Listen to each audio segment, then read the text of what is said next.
Pupunta po tayo sa shop. Alamin natin kung ano nangyari.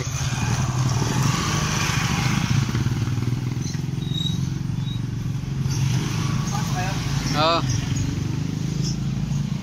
Puntahan po natin ang shop. Nasunog po ang shop eh. Lakas po ng apoy. Kaya alamin natin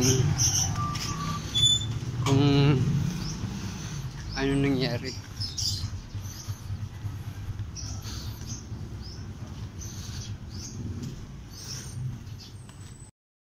Dito po ako ngayon sa shop namin. Ayun o, sunog po lahat o. Yan. Nakita nyo, walang natira. Yan na lang plywood. Nasunog din yung iba. Ultimo yung lamin ito. O.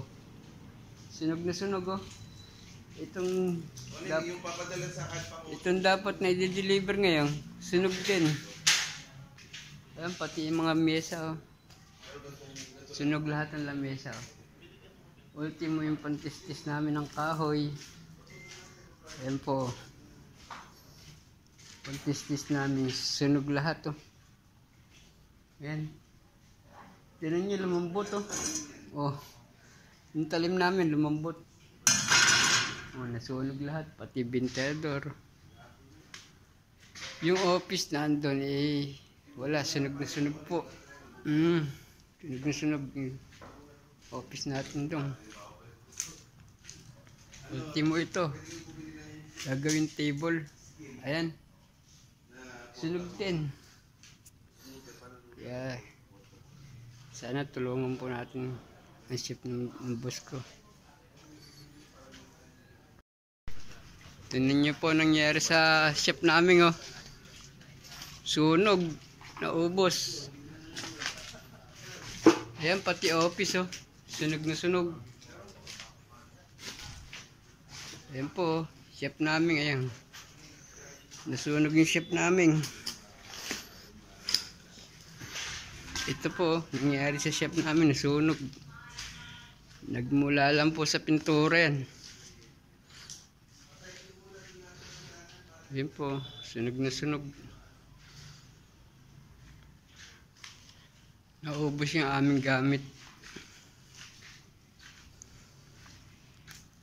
Ayan nyo, nangyari. Yung office.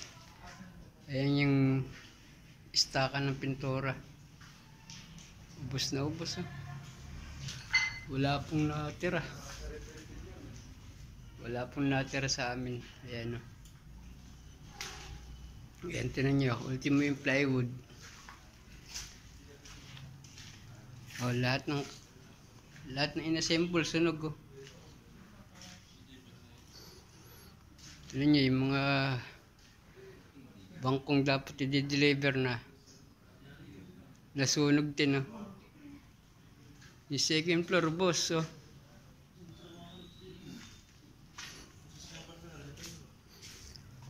Oh, tignan nyo yung plywood namin, nadamay pa oh. Ayan oh.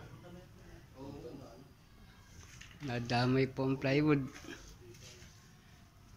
Sayang. Yan po. Sunog. Laminate.